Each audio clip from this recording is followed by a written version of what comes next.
doit y avoir de la merde dedans. Faut qu'on desserre et qu'on ouvre, parce qu'il doit y avoir des grains dedans et coincés. Donc c'est un contre-écrou, ouais.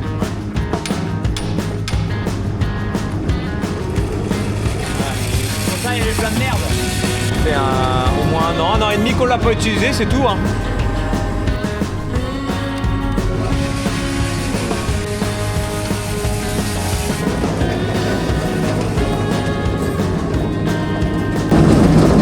Pour de la volaille.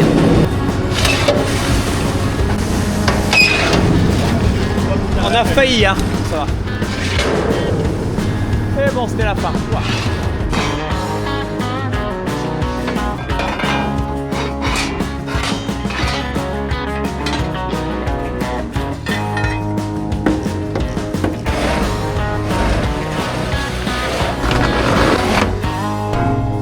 Et voilà, prête à tourner pour le maïs.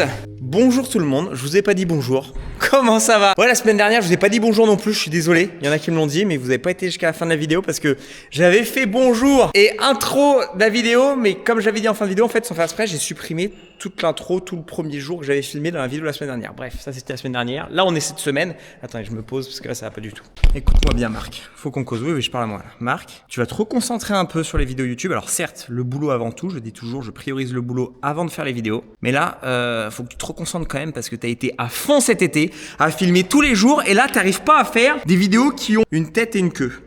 Ça a ni queue ni tête. Voilà. Je commence une vidéo, je vous filme un petit truc et puis je passe une semaine après où je filme un autre truc, c'est bon. On se reconcentre. J'avoue que j'avais un peu pris le truc de je laisse la caméra sur le côté, je la pose là, puis je fais ma journée. Ah merde, j'ai pas trop filmé. Bon bah tant pis, je filmerai demain. Et puis le lendemain, je filme pas trop. Pas que je me suis démotivé. Ne vous inquiétez pas, toujours autant motivé. C'est vrai que j'ai filmé tous les jours cet été. C'est une période où il y a un peu moins de boulot aussi intéressant à vous montrer, à vous filmer. Donc oui, allumer la caméra pour aller faire des allers-retours, à livrer un peu de paille, un peu de foin ou quoi. Bon bah pas forcément tout le temps. Bref, je vais essayer de la prendre quand même de manière plus assidue parce que même quand je fais petit boulot comme ça, il se passe toujours 2-3 petits trucs. Donc je vais quand même essayer de vous reprendre la caméra et de vous emmener avec moi. Bon. Là en l'occurrence aujourd'hui voilà on a concassé un peu de maïs pour un voisin. On est dans une période où on a énormément de rendez-vous comme j'ai déjà dit. Donc là j'avais des rendez-vous aussi cet après-midi donc j'étais pas à la ferme. Bah là voilà regardez, je viens de finaliser la transition de la batteuse en maïs. Donc ça c'est bon, elle peut tourner demain. Demain on va faire le traitement de semences, on va faire d'autres bricolages à la ferme, bref. Vous allez me suivre cette semaine, même si ça commence que mardi, parce que lundi, qu'est-ce que j'ai fait lundi hier? Lundi, j'étais à un rendez-vous à Paris. J'ai fait l'aller-retour à Paris. donc non, voilà, j'étais pas à la ferme non plus. Je vous souhaite une bonne vidéo et à demain, parce qu'on enchaîne demain. Allez, pas de mais, on y va.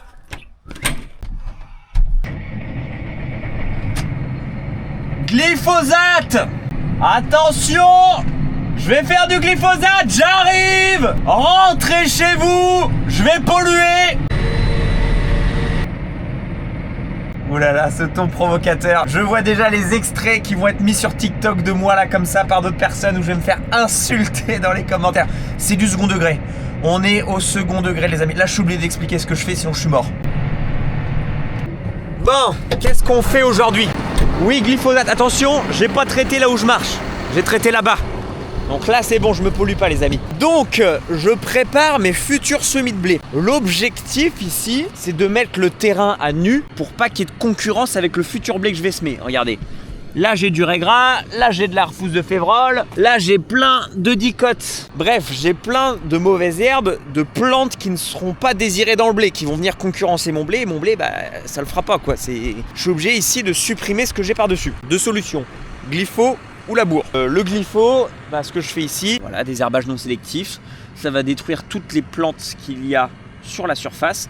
En préalable ici j'ai fait un faux semis, donc je suis venu avec le déchaumeur à disque pour mettre toutes mes graines de mauvaises herbes qui étaient en surface en condition de germination, donc les enfouir un tout petit peu pour que ça puisse germer. J'ai fait ça Stéphane a fait ça il y a 2-3 semaines, j'ai une bonne levée de mauvaises herbes, donc comme ça au moins je vais essayer de toucher un maximum de plantes. Donc ça c'est la solution chimique. Et il y a la solution mécanique. Le labour, attendez je cours parce que je vais vous montrer. Le labour qu'on va faire juste ici, derrière le lin. Labour Marc? Il est où Marc Agriculture de Conservation là? Labour? Mais ça va pas du tout. Oui ça va pas du tout les amis. Non mais on n'est pas dogmatique, on est pragmatique. Donc deuxième solution, le labour, c'est carrément la charrue. Je prends tout, j'enfouis tout à 25-30 cm quoi, en fonction de la profondeur du labour. J'enfouis tout et je repars sur un sol complètement nu et propre. au même titre que ce que je fais à côté.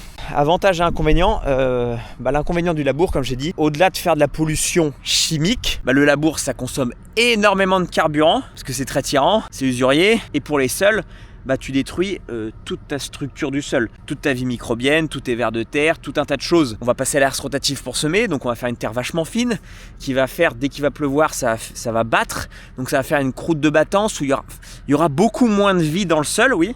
Pour ceux qui sont néophytes et pas, il y aura moins de vie dans le sol à faire un labour qu'un glypho. Voilà, ici il faut le dire. Pourquoi Marc A2C, le fameux Marc vers l'agriculture de conservation d'il y a 5 ans, va repasser du labour de volonté, parce qu'on a déjà fait du labour depuis, mais ça c'est quand on n'avait vraiment pas le choix, parce qu'on voulait absolument semer, qu'il pleuvait trop, etc. Pourquoi on va refaire du labour? Parce que regardez mon semis d'herbe là. Le nombre de raies gras au mètre carré, c'est aberrant. C'est la parcelle la plus problématique en raies gras. L'année dernière, quand on avait fait du blé, c'était ourdé de raies gras. Il y a 2 ans, ourdé de raies gras. Dans le maïs, là juste à côté, c'est la même parcelle, hein. Dans le maïs juste à côté, j'ai fait les désherbages ou quoi. Le maïs ourdé de raies gras. On n'y arrive plus. Les phytos ne fonctionnent plus. Parce que du coup, le raies gras, en fait, si je faisais le glypho, je mets à nu, je sème mon blé, tu fais ton désherbage après d'avoir semé le blé, le désherbage pour détruire le raies gras, et puis c'est bon. Non, ces désherbages ne fonctionnent plus. Le labour, en fait, va m'empêcher que toutes les graines de raies gras en surface de mon sol vont lever en même temps que le blé. Dans l'autre parcelle, j'ai pas trop de problématiques raies gras. S'il y a du raies gras qui lève en même temps que mon blé, quand je vais faire le désherbage contre le raies gras, ça va fonctionner. Là, le raies gras qui va lever en même temps que mon blé, parce que j'ai plein de graines en surface, je l'aurai pas avec le désherbage. Mon blé va être ourdé de raies gras.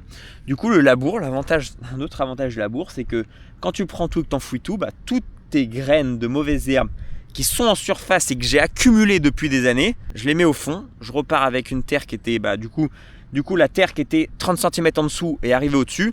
Normalement, il n'y a pas de graines de mauvaises herbes, où ces graines-là sont mortes depuis le temps, puisque ça fait un bail qu'on n'a pas labouré ici, donc toutes les graines en fond sont pourries, mortes, il n'y en a plus quoi. Donc ce qui va nous permettre de repartir sur un sol complètement nu, d'avoir une moins grosse pression phyto en désherbage quand le blé sera semé.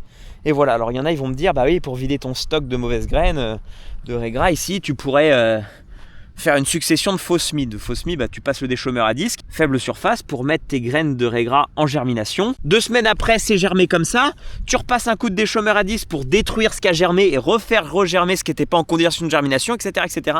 Sauf que mon pote, je t'explique une chose. Un pied de raies gras, ça peut faire 3000 graines, un seul pied. C'est bon pour toi? Quand le blé était ourdé, il y avait au moins 100 pieds par mètre carré de raies gras. Donc 100 fois 3000, oui. T'as un semis à 300 000 graines par mètre carré de raies gras. Donc tu peux faire 2, 3, 4, 5, 6, 10, 1 million de faux semis. Je pense que le temps que tu vides ton stock de mauvaises graines de raies gras, ce qui est en surface, il va s'en passer du temps. Donc on est arrivé à un stade ici où on a beaucoup trop de graines. On n'arrive plus à les gérer en désherbage dans la culture. Du coup, la décision qui a été prise dans les terres problématiques, en raies gras, on va labourer systématiquement avant d'y semer du blé. Donc comme on a une rotation d'environ 5 ans, ça fait un labour tous les 5 ans. Beaucoup d'informations, mais ici, du coup, on va pas faire de glyphosate, puisque comme on va labourer, on va mettre à nu tout ça, il n'y a pas besoin de détruire tout ça, ça va être détruit par le labour et enfoui en dessous. On va peut-être quand même refaire un faux semis quand même, pour avant d'enfouir tout, grâce au labour, vider quand même un peu de stock, comme j'ai dit, oui, j'ai beau faire je sais pas combien de faux semis, je viderai pas le stock, mais de refaire germer, de redétruire pour que ce qu'on va enfouir en dessous, qu'il y ait moins de graines. Comme ça, si je reviens dans 5 ans à labourer, je vais pas ressortir des graines de... Bon, normalement, elles sont censées mourir au bout de 5 ans, mais bon, c'est comme tout, on va pas se faire tout crever non plus. Moi, de mes convictions, de mes principes, je préfère faire du glyphosate que de labourer. Mais voilà, c'est un métier où il n'y a pas tout qui est mauvais, il n'y a pas tout qui est bon. Le labour, c'est bon dans certaines solutions ici, par exemple. Je suis actuellement en train de monter la vidéo et je peux me rendre compte que mon discours peut être un peu prétentieux là. J'arrive avec mes grands sabots, machin. Il n'y a pas de bon ou de mauvais système. Le système que tu fais chez toi est le bon. Si tu le fais, c'est que tu as une raison. Je dis pas que le labour est que mauvais, que le... Bref, vous avez compris. J'ai pas la prétention de tout connaître. Ce que j'explique ici, c'est ce que je pense être bon. Et ce que je pense être bon n'est pas forcément bon, les amis. Je suis pas parole d'évangile, notamment pour les plus jeunes qui me regardent, je fais des vidéos ou quoi. Mais il faut apprendre à toujours avoir du recul sur ce que disent les gens, même sur les réseaux ou quoi. Ce que je dis aujourd'hui, c'est ce que je pense être pas mal pour mon système, je répète, parce que c'est dans mon système. Chaque système ont leur raison de faire comme ils font.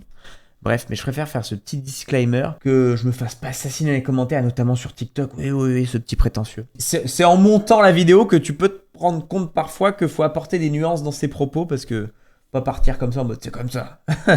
Bon les amis, je retourne au montage.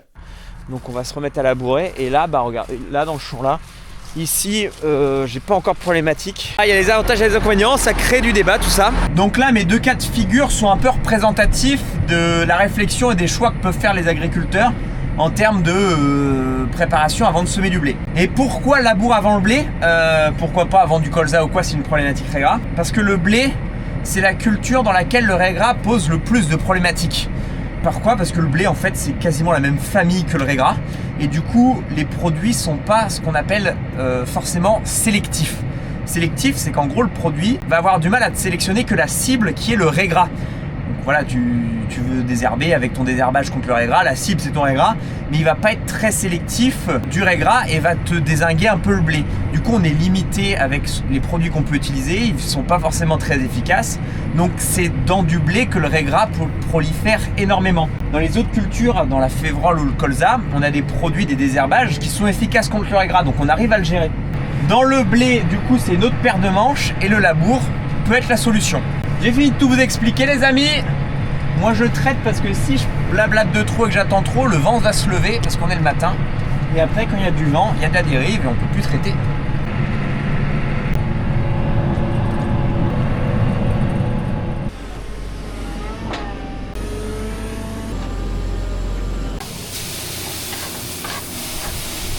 Oh merci bon vieux. C'est vrai. Il m'apporte l'échelle pour que je puisse redescendre pour le prochain coup. Oh le bon vieux.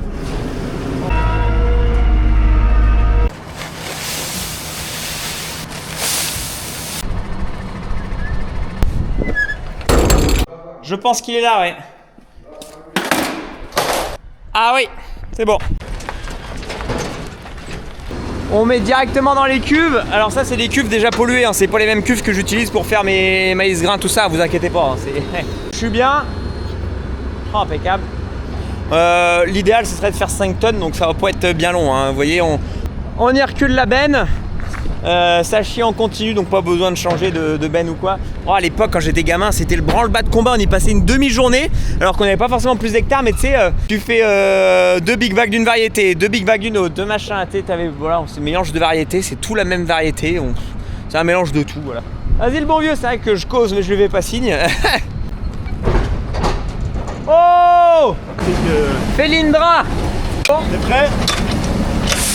Et la balle, ta machine? Et la balle, ta machine? Ouais, la balle, normalement, ouais. Bon, impeccable, ça trie, hein, comme d'habitude, le même gars qui vient. Pas le même gars, mais c'est la même entreprise. Vous en avez combien par question? Oh, 2 tonnes quasiment. 2 tonnes, ouais. Ah ouais.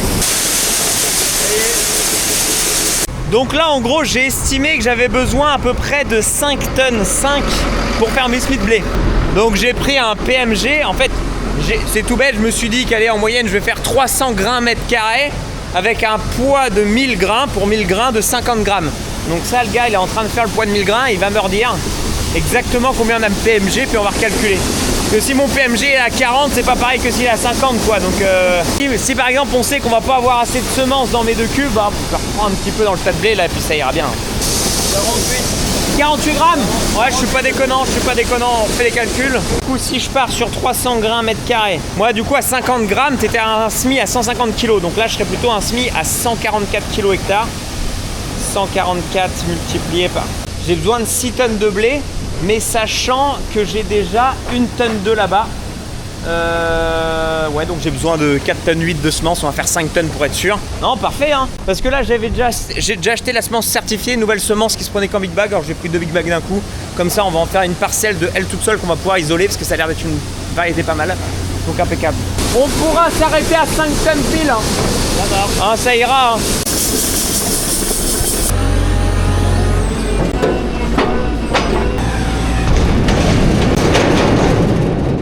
Veux-tu un café avant de partir? Oh oui, si tu veux, ouais. Café Stéphane, café!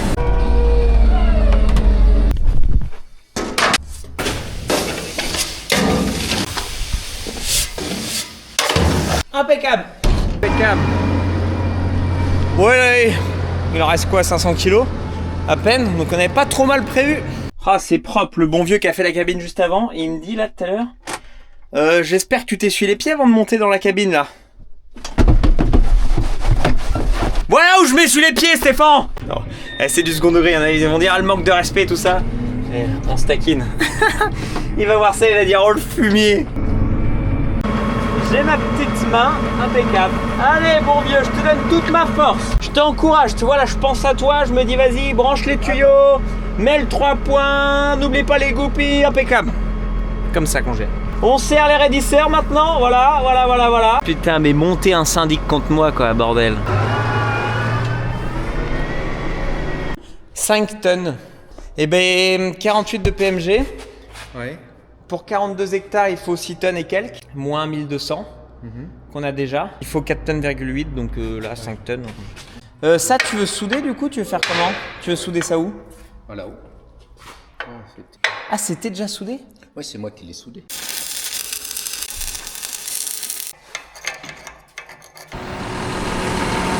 J'arrive après tout le monde, mon tracteur il est fin prêt. Il me l'a nettoyé le bon vieux, impeccable. Cabine propre.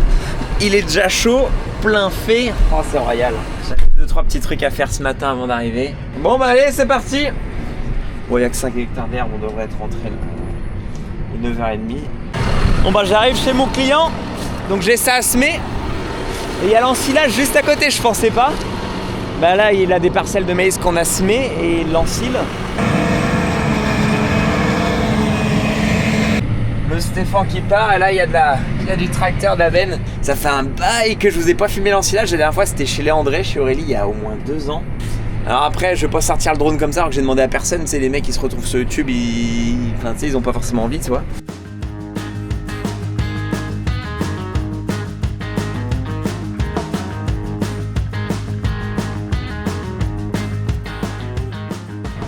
Et voilà, finito. Oh la pad! Impeccable, on rentre? Ouais. Le bon vieux a promené la pad comme il avait fini. En train 14h15, puis on va voir ce qu'on va bricoler avant le week-end. Parce que oui, moi ce week-end, enfin pour moi c'est que jeudi pour vous. Mais moi je prends un week-end de 3 jours. Je prends mon vendredi. La dernière fois que j'ai pris, attends, parce que je suis obligé de me justifier de mes vacances, et il y en a qui vont dire ouais, ça fout jamais rien ou quoi. Il y a un peu de jalousie dans ce monde-là. Même si on est tous agriculteurs et dans le même monde, je sais pas, il y en a, ils apprécient pas qu'on prenne des jours de congé quoi. On est agriculteur, on est censé sauver des vies tous les jours et y être tous les jours quoi. Moi je prends un peu de jours de congé et vous allez faire quoi? En vrai ça va, hein. Les vacances que j'ai pris c'était le ski au mois de janvier et février là. J'ai pris un vendredi pour aller à Carnac au mois de juin, et là je prends mon vendredi là pour on va aller dans l'Est, dans la famille de Manon. Week-end ce soir. Regardez les amis, je suis perché assis en haut de la cellule. Dernier boulot avant le week-end. Ça c'est l'éparpilleur qui tourne pour éjecter le grain de manière homogène dans la cellule. Ça c'était complètement bouffé, ça répartissait mal. On a tout démonté, le père a ressoudé, réparé. Et là je remonte de manière définitive. Ça te plaît l'angle ou pas là? Comment? Oui, ça là, c'est bien. Oui, c'est allez, pas mal. je serre. Comme ça sera bien, parce que le père, je le rappelle, il part en Nouvelle-Zélande rejoindre le petit frère. Et il part le 6 octobre pendant 2 semaines. Au pire moment, je vais être dévasté. Je vais pas pouvoir faire allô papa, au secours. Alors du coup, on anticipe tous les trucs de merde avant qu'ils partent. Où il répare, il ressoude, il machin. Et là, c'est moi qui ai le cul, regardez. Faut pas tomber, il y a quand même... On essaie de faire ça quand même quand il y a le blé en dessous. Si je tombe, il y a le blé en dessous. Et voilà. Donc les amis, ça va être une fin de vidéo. De toute façon, moi je vous laisse là. Je suis désolé, elles sont courtes en ce moment. Mais comme je vous l'ai dit, les gros travaux reprendront bientôt. Donc là, je vlog un peu les 2-3 petits trucs qu'on fait à droite à gauche. Mais sans ça les amis, à dans la prochaine.